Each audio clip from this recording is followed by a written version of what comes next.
Hello everybody, thank you for joining me for the great tank sew along. Today I'm making the muscle up tank, and the muscle up tank, let me show you the line drawing. The muscle up tank is a unisex tank. You can make it for your for any guy, a girl, for anyone. Just look at the measurement chart. All you need is the chest and the waist. And once you have those measurements, choose their size. You can grade if you want. I didn't find it necessary to grade, so even for me, I just chose it based on my fullest part of my chest, the bust. And also you can do the hood. So my husband, he's been wearing the ones I made him and testing a ton. He wears them to lounge around, he wears them to bed, and so I wanted to make him another one. He doesn't want the hood just because he wears them to bed. So I'll do the hood for mine. It's a 3-piece hood, meaning that there's a side part and then there's a strip that goes down the back, and then you can also have a drawstring. So I'll be showing you how to do all of those. It's a really simple, quick pattern. Even for my husband, for his large, I can use a yard. For any bigger sizes than that, might need more fabric than that. So all you need is your front pattern piece and your back pattern piece. This is the back, and you're going to be cutting them out on the fold. So you'll watch in the video how I fold the fabric, lay it out. On his, I add 1.5 inches to length. So rather than, you can put a piece of paper here, so you know to always do that, but I just put a ruler and add the 1.5 inches because he's taller in his torso. On mine, I don't add length. I'm 5'2". So anyways, so you'll see me cutting out all the pattern pieces. You just need your front and back. Once you have your front and back, decide on bands or binding, either or. The binding is going to look, I'll get close so you can see. This is a staple tank. The binding is going to look like this when finished, on the finish, while the band will stick more out. So the band will give you more coverage. So let's get started.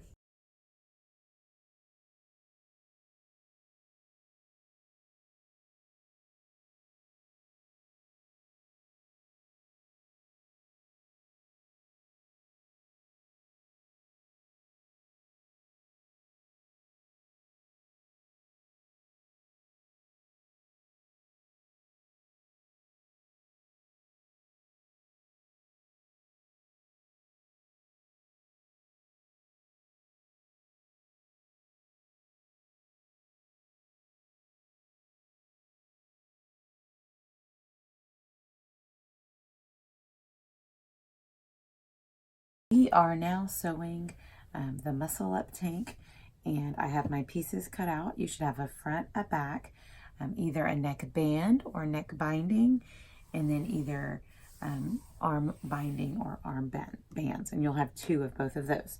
So you're going to take the front of your tank and you're going to put it right side up, and then you're going to take the back of your tank and you're going to put it with the right side down so that the right sides are facing.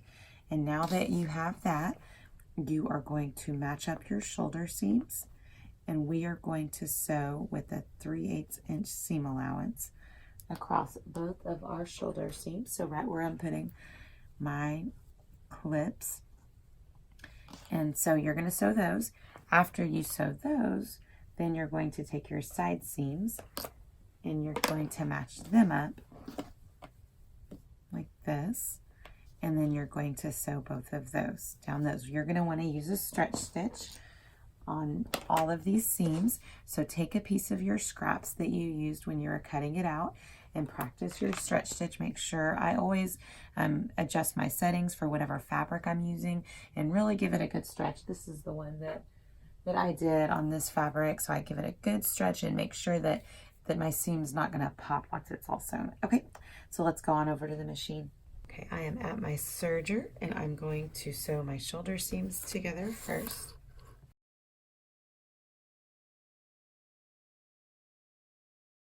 Now I'm going to sew my side seams.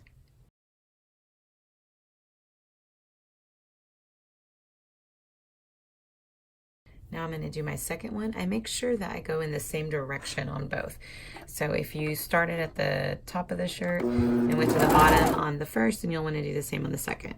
Or if you started at the bottom.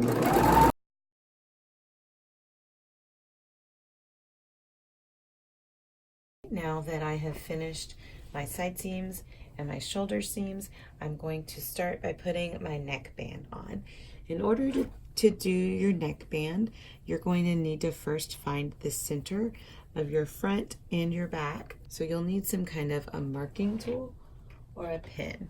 I like to use a water-soluble marker, and I take my shoulder points and I just kind of feel. This is also nice to mark whenever you're cutting it on the fold, but if you forgot to make your mark in the center when you cut it on the fold, then now's a good time to do that. Lining up your shoulder seams and then making a mark. And then I'm going to do the same thing on the front. Now that you have the center front and the center back marked, you're going to take those and put them right sides together. Or I'm sorry, you're going to match them together. It doesn't matter if it's right side or wrong side. And then you're going to find the point that's midway between those two by walking along here. Notice it's not going to be your shoulder seam. That is midway between those two. See how mine's off a little bit from it. And then you're going to make a mark there. You're going to do this whether you've decided to do bands or binding. You'll need quarter points for both. Now I'm going to take my neckband. You're going to have one long strip because your pattern piece has you cut it on the fold. And you're going to take and you're going to put it right sides together and sew the short end with a 3/8 inch seam allowance. Make sure you use the same stretch stitch you used on your shirt. And then now we're going to do the same thing and find quarter points on this. So I'm going to leave it just like this and fold it, and I'm going to see where the halfway point is. Now that I have the halfway point, I'm going to match this halfway point to this seam right here, and I'm going to get on both sides of it and see where this quarter point is, the midway point between, and I'm going to mark it. Okay, I have all my points. So now you're going to fold it to where the wrong sides are touching and your points are touching, and you're going to first take this seam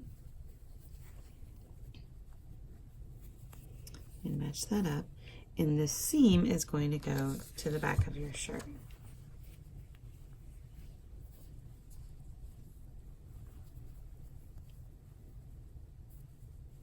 So you're going to place it right sides together.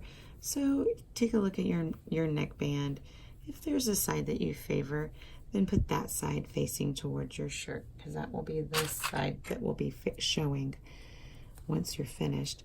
So you're going to match up the back, and then you're going to continue folding the neckband onto itself, and then you're going to match the next point up together. It's going to be right next to your shoulder seam, but not your shoulder seam. If you accidentally match it up to your shoulder seam, then you're going to have an area of your neckband that is very bunched, and then you'd have another area that's gaping. So this kind of helps you to have an even stretch around your neckband. These are Wonder clips that I'm using. I really like using them. For me, I prefer them to pins, and I'm much less likely to poke myself. And now we're going to match up the next point. The next point will be the front.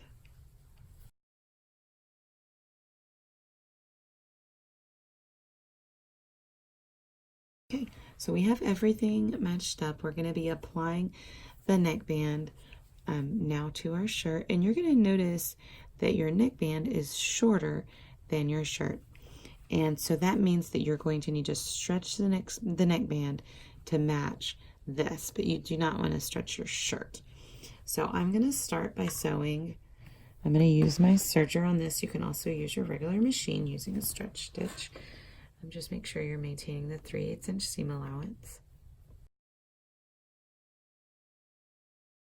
And you can just find a point to start. I don't like to start on the front of the shirt. I'd much rather start on the back of the shirt.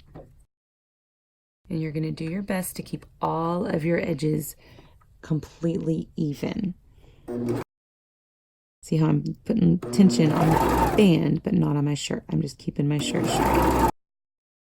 And you know how much to stretch based on getting it to meet up at your next point that you have put on here.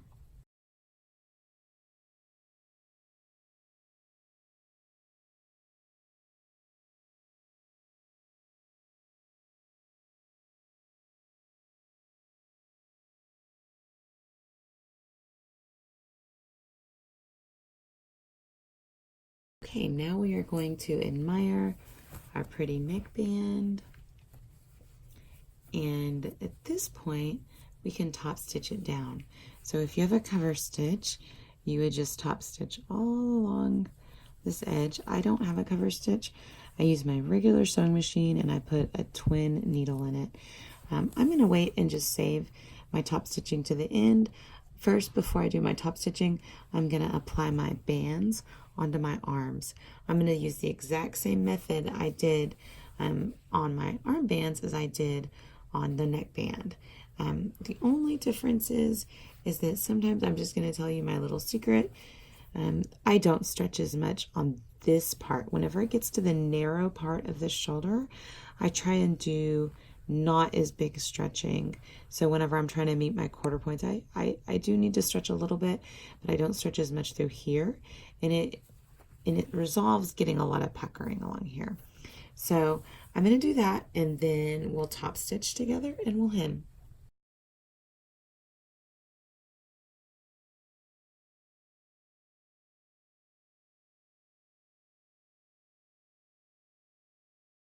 I've quartered my bands for both of my armholes, and now I need to do the same thing on my top. So I get my side seam and I start there, and I do everything evenly,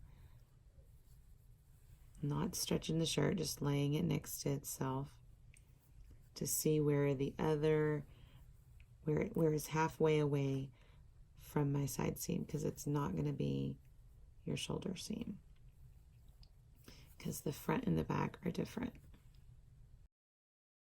So you're just going to kind of ignore your shoulder seam when you're quartering. Okay, so now I have this as my halfway, and then my side seam is the other halfway. So I'm going to meet those together.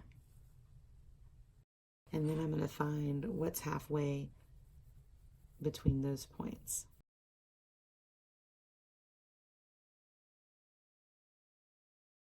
I have that one quartered, so I'm going to grab one of my bands.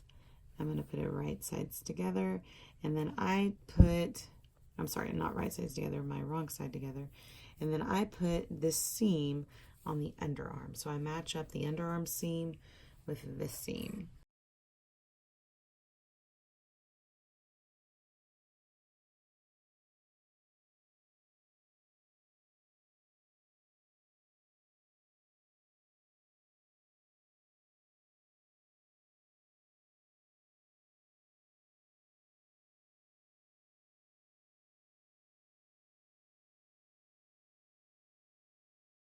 Now that we have finished all of our bands, we are ready to top stitch them down. So to top stitch them down, you're just making sure that this seam is flat against your shirt. So from the right side, you are going over this seam. You can use a zigzag, you can use a cover stitch. You just need some kind of a stretch stitch so that your shirt can still stretch with how you top stitch it. I am going to use my twin needle. So to do that, I'm going to put one spool of thread. You have an extra spool holder. I'm going to put one on that one on my regular one. I'm going to take both threads. You can do them one at a time or one or all together at the same time. And I'm going to thread my machine with both of them. And then whenever I get down to, here, let me turn it on so you can see. I am going to, on the needle shaft, there's a place right here for one thread, and then there's a place right here for the other. So I'm going to thread it through both and then thread each needle individually. And then on my machine, I move my tension to where it's pretty high. I usually, the highest my machine goes is 9, and I usually put it between 8 and 9. And then I'm going to put my stitch length. I usually do between 3.5 and 4, and then I'll be ready to go. So whenever you're using a twin needle, you'll have 2 lines of stitching on the top of the fabric and then a zigzag on the bottom that allows your fabric to stretch. So it's a very nice stretch stitch and a great way to hem, and it's also a great way to top stitch. Okay, I like to start top stitching on the back, and I'll do a quick back stitch, and you're going to be making sure it lays smooth. So if you get into an area that's a little bunched, you'll want to stretch it just a little bit. You're not stretching all around the neckline, you're just stretching that seam enough so that you're not sewing puckers into your shirt. So you see how I'm just giving it a little tug to where it lays flat, making sure I'm pushing that seam to where the seam is underneath where I'm stitching.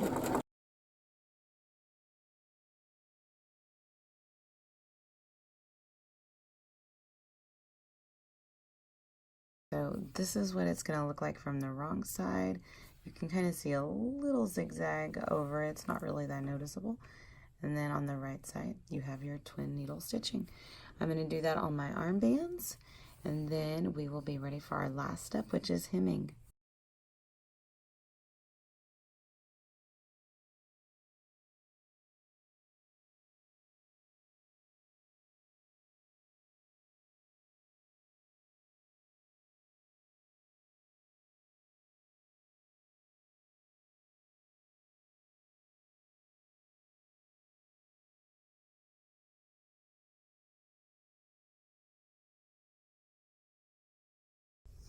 Okay, now that we are finished with our bands, it is time for us to give our shirt a press. So I like to spray mine with some water and set mine to the highest setting for my particular fabric. This is a athletic brush poly, so I set it to a synthetic setting on my iron. And now I'm just going to give it a good press, which is a little bit different than ironing. Before I sewed, when I'd iron, I would just, plow through whatever I was to try and shove the wrinkles out. But now that I've learned to sew, I think it was in quilting that I learned to press, and that pressing isn't distorting your fabric, rather it is laying your iron on top of it and allowing the heat to do its job. And so you're just going to press all along your neckband, and then also on your seams. I like to kind of open up my shirt and give the seams a good press, and any wrinkles that from sewing. And then our last step, once we've given our shirt a good press, is going to be to hem it. And this is the part where I would highly suggest, if you have the ability to try it on, to go ahead and try it on, or if you're making the shirt for someone else, to go ahead and let them try it on and see where they find it most comfortable. This shirt's a straight cut, so if you didn't necessarily need to shorten it, you can shorten it now just straight from the bottom, and that's not going to make any difference. And then to hem it, you're going to just fold under the amount that you've determined and give it an iron, and then either use your cover stitch or a twin needle on your sewing machine. I like to use something to kind of get a gauge of where I want it so it's even all around. And then once you do that, then you're finished. Thank you so much for joining me. I hope that you feel inspired and excited, and that you're gonna sew either yourself or someone you love a nice knit tank top. Thank you. See you next time.